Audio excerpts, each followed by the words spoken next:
Hello students, welcome to my channel. तो मैंने कहा था कि अब मैं डर्मस की लेयर है उसके बारे में बात करूँगी। बहुत ईजी है, सर लग रहा है बहुत डिफिकल्ट है, बहुत ईजी है। ठीक है, जो पहले हम बात करेंगे सेंसरी नर्व एंडिंग्स की। जो इसमें नर्व एंडिंग्स होते हैं उनके बारे में क्या काम होता है इनका। सिंपल सा काम होता है, सेंस करती हैं चीज़ों को। अगर हम यहाँ पे आयरन या कोई पिन रख देंगे तो जो हमारी इम्पल्सेस हैं, जो हमारा सिग्नल है वो जाएगा कैसे, उसकी बात हो रही है। ये मैंने एपिडर्मिस के लिए बनाई है, ये डर्म्स के लिए बनाई है और ये नर्व्स बनाई है उन्हें। ठीक है, तो जब मैंने यहाँ पे कोई आयरन ना लूँ, ठीक है, ऐसी होती है ना, मैं कोई पेन बना देती हूँ। ठीक है, ये जो पेन है इस पर जाके लग तो हमारा सिग्नल क्या जाएगा, जो हमारी एपिडर्मिस में तो कोई ऐसा वो नहीं है ना पार्ट जो सेंस करे।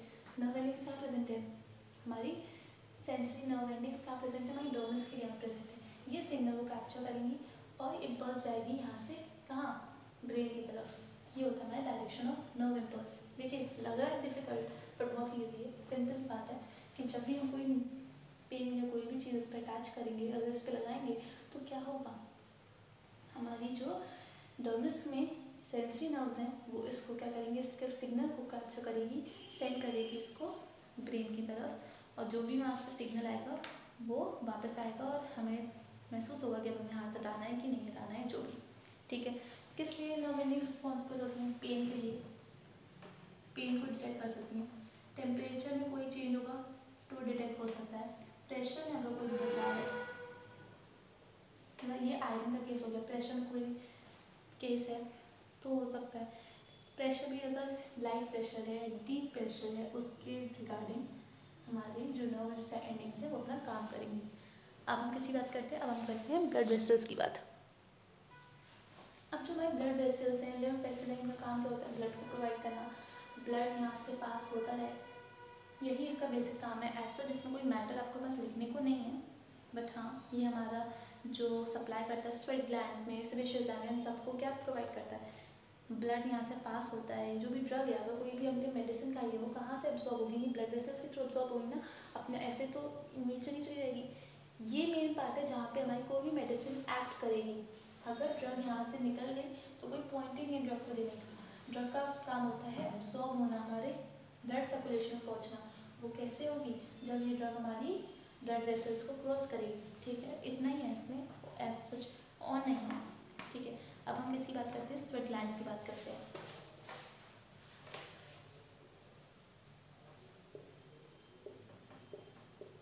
स्वेट ग्लैंड्स हमारी डर्मिस से प्रेजेंट होती है, जो उसका पोर होता है वो बाहर की तरफ होता है, बहुत ज़्यादा होते नंबर में, वाइडली डिस्ट्रीब्यूटेड होती हैं।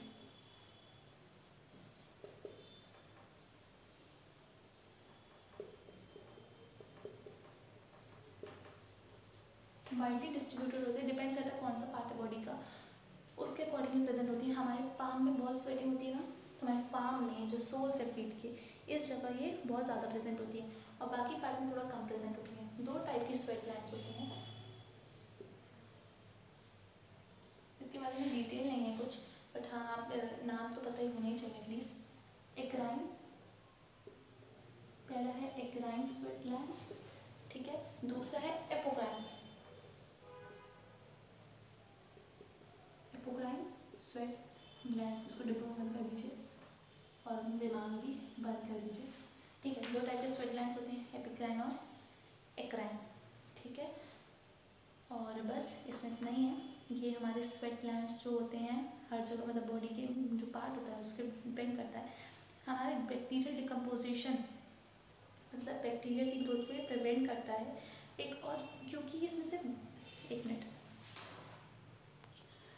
इसमें बैक्टीरिया आके जब यहाँ पे अटैच होते हैं, ये स्वेट यहाँ से रिलीज होता है, यहाँ पे हमारा बैक्टीरिया डायरेक्ट कांटेक्ट में है, इसलिए यहाँ पे बैक्टीरिया का डिकम्पोजिशन हो रहा है। क्योंकि स्वेट हमारा एक क्या कहते हैं, एंटीबायोटिक नहीं कह सकते, बट हाँ जो बैक्टीरिया ग्रोथ है उसको प्रिवेंट करता है। जैसे ही बैक्टीरिया यहाँ पे सुपरफिशियली हमारी स्किन के सरफेस पर अटैच होंगे, ये जो स्वेट है ये उसको डिग्रेड कर देगा, बैक्टीरिया डिकम्पोज हो जाएगा, और थोड़ी सी फूल स्मेल, बहुत गंदी स्मेल हमारी स्किन से आएगी, वो इसी वजह से आती है।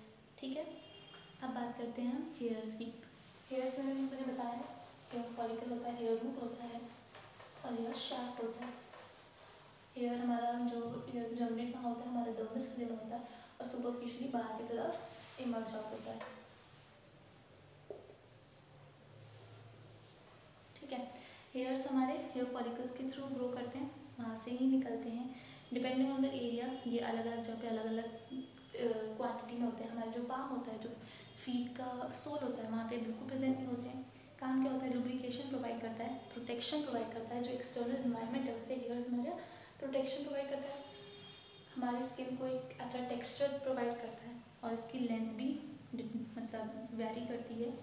ठीक है, हमारा सेबेशियस ग्लैंड जो यहाँ पे प्रेजेंट है ये से अटैच है हेयर से, तो यहाँ से हमारा सेबेशियस ग्लैंड अपना काम करता है, सीबम रिलीज करता है सेबेशियस ग्लैंड, जो कि लुब्रिकेशन का ही काम करता है। ठीक है, अब हम बात करते हैं इरेक्टर पेलाई, जो कि हमारे हेयर के स्ट्रक्चर से अटैच होता है। पहले मैंने किसकी बात करी, हेयर्स की करी, फिर हेयर्स में अटैच सेबेशियस ग्लैंड की करी, जो कि क्या रिलीज करता है, सीबम रिलीज करता है। सीबम का काम क्या होता है, लुब्रिकेशन का। ठीक है, और प्रोटेक्शन भी प्रोवाइड करें। हेयर का काम होता है protection from external environment plus sebum के थ्रू हमारा लुब्रिकेशन प्रोवाइड करना। अब हम किसकी बात करें, इरेक्टर पेलाई, जो भी हमारा इससे अटैच है, हमारा हेयर से अटैच है। इरेक्टर पेलाई मसल्स, इरेक्टर पेलाई मसल्स जब हमें कोई शॉक लगता है, हमें फियर की सिचुएशन होती है, तो हमारे जो हेयर्स होते हैं वो इरेक्ट हो जाते हैं ना, स्ट्रेट हो जाते हैं। अब ये ऐसा है, बट ये कैसा हो जाएगा, जो ये लेयर है ये स्ट्रेट हो जाएंगे हेयर्स सारे। क्यों होते हैं, क्योंकि ये मसल्स कॉन्ट्रैक्ट करते हैं। व्हेन दीज मसल्स कॉन्ट्रैक्ट, तब क्या होता है, जब ये कॉन्ट्रैक्ट करते हैं जो हमारे हेयर्स होते हैं वो इरेक्ट हो जाते हैं, इरेक्शन। और जब ये इरेक्ट होते हैं तब इसको हम क्या कहते हैं, गूज़बम्प्स। ये होता है मेजर फिनोमेना गूज़बम्प्स का। ठीक है, हमें ये शिवरिंग के टाइम का भी ये मैकेनिज्म होता है, वार्मिंग मैकेनिज्म कहते हैं जिसको। ठीक है, सेबेशियस ग्लैंड मैंने बता दिया आपको। सेबेशियस ग्लैंड हमारे स्कैल्प जो सर होता है उस पर भी प्रेजेंट होते हैं, हमारे फेस पे भी प्रेजेंट होते हैं। ये डिपेंड करता है हमारा कौन सा बॉडी का पार्ट है, उसके अकॉर्डिंग ये डिफरेंट होते हैं। एक ऑयली एंटी माइक्रोबियल सॉल्यूशन या फिर सिक्रीशन सब्सटेंस से सिक्रीट करते हैं। ठीक है, इतना ही है इसके बारे में। हमारे कुछ पार्ट्स में बिल्कुल नहीं होते हैं और कुछ पार्ट्स में बहुत होते हैं। हमारे ये हैंड्स में और पाम में बिल्कुल नहीं होता है, एक शाइनी अपीयरेंस देता है। लुब्रिकेशन का काम होता है सीबम का, और एक बहुत ही ग्लांस देता है, एक बहुत ज़्यादा अच्छी शाइन देता है हमारी स्किन को, वो यही करता है। ठीक है, अब हम नेल्स की बात कर लेते हैं थोड़ी सी। नेल्स हमारे सारे एनिमल्स में प्रेजेंट होते हैं, किसी में क्लॉज की तरह प्रेजेंट होते हैं, किसी में हॉर्न की तरह प्रेजेंट होते हैं। ह्यूमंस में नेल्स कहते हैं इनको, बाहर की तरह इमर्ज आउट होते हैं, हार्ड होते हैं काफ़ी। ठीक है, बहुत हार्ड होते हैं, प्लस ये हमारी जो फिंगर की टिप होती है उसको प्रोटेक्ट करते हैं। आप क्या आप कर रहे हैं अपने हेयर से, आप अपने हेयर्स को डिज़ाइन कर रहे हैं, नेल पॉलिश लगा रहे हैं, एक्सेट्रा यूज़ कर रहे हैं। बट जनरली इसका काम क्या होता है, जो हमारे जैसे मैं फिंगर बना के दिखा देती हूँ, ये आपकी फिंगर है। ठीक है, ये आपका नेल है। ठीक है, तो ये नेल है, जो आपकी पोर है ना, सॉरी, जो आपकी फिंगर का टिप है उसको मतलब प्रोटेक्ट करने का काम करता है। सेम फिंगर, ये लेग की भी बात हो, चाहे ये बात किसकी हो रही है, आपकी हाथों की बात हो रही है, इन दोनों में प्रोटेक्शन प्रोवाइड करने का काम करता है। ठीक है, और क्या, ये हमारा बस हार्ड होता है, थॉर्नी होता है, यही इसके बारे में हमें पढ़ना है। इसके स्ट्रक्चर बनाने की इतनी ज़रूरत है नहीं। अब स्किन का कलर कैसे आता है, कोई लोग डार्क कलर के होते हैं, डार्क कॉम्प्लेक्शन जिसको कहते हैं, कुछ होते बहुत फेयर होते हैं। क्यों होता है ये, depends on the pigment which is known as melanin. एक मेलानिन पिगमेंट होता है, ये हर इंडिविजुअल में डिफरेंट होता है, मतलब डिफरेंट अमाउंट में प्रेजेंट होता है, जो हमारे कलर के लिए रिस्पॉन्सिबल होता है। कौन सिक्रीट करता है मेलानिन, मेलानोसाइट सेल्स होते हैं। मैं से ना फिगर की तरफ आपको समझाती हूँ तो आपको अच्छे से डिटेल होगा। ये मेलानोसाइट सेल्स है। ठीक है, क्या सिक्रीट करेंगे, मेलानिन। कोई जना होगा फेयर, कोई होगा डार्क और कोई होगा बिल्कुल वाइट, ठीक है, आप समझ सकते हैं ऐसा इतना इम्पोर्टेंट नहीं है बट हाँ पता होना चाहिए। अब मेलानोसाइट भी डिपेंड करता है हर इंडिविजुअल में, जेनेटिकली इसका अमाउंट वेरी करता है। जो मेलानोसाइट्स होता है इसका अमाउंट क्या होता है, जेनेटिकली वेरी करता है। तो जो कलर का डिफरेंस होता है हर इंडिविजुअल में वो किस पे डिपेंड करता है, हमारे मेलानोसाइट्स कितना मेलानिन सिक्रीट करते हैं। अब आपको ये पता है, आप जब सनराइज के सामने बैठते हैं, ठीक है, ये है सूरज, ठीक है, सनराइज में बैठेंगे तो क्या होता है, जो आपका कलर कॉम्प्लेक्शन डार्क होते हैं, जिसको क्या कहते हैं हम, सनबर्न हो गया, ठीक है। क्यों हो रहा है ये, क्योंकि इसके सनरेज की वजह से जो मेलानोसाइट्स हैं ये मेलानिन को बहुत ज़्यादा सिक्रीट करते हैं, तो इसकी जो कंसनट्रेशन है वो बहुत ज़्यादा होने लगती है, जिसकी वजह से इसका कलर क्या हो जाता है, डार्क हो जाता है। तो हमारा ये है मेलानिन का पूरा प्रोसीजर, क्या कैसे मेलानिन सिक्रीट होता है, इंडिविजुअल टू इंडिविजुअल वेरी करता है, जेनेटिकली इसका अमाउंट डिफरेंट होता है हर इंडिविजुअल में, जेनेटिकली डिटरमाइन होता है कि इसका अमाउंट कितना होना चाहिए किसी भी इंडिविजुअल में, ठीक है। यही है आपके इस चैप्टर के बारे में। यहाँ पे आपका स्किन ख़त्म होता है, यहीं तक था आपका स्किन, इसके बाद आपको सच कुछ करने की ज़रूरत नहीं है, लिटरली आपके काफ़ी पेजेस भी भर जाएंगे, आपको काफ़ी अच्छी नॉलेज हो जाएगी।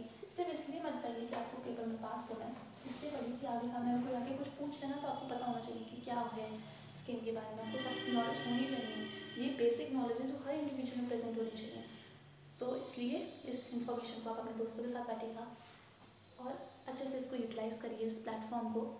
ऑल द वेरी बेस्ट, अच्छे से पढ़िए। कोई भी प्रॉब्लम हो तो आप कमेंट कर सकते हैं, प्लस अगर आपको नोट्स चाहिए उसके तो भी आप कमेंट कर सकते हैं। Bye, all the very best.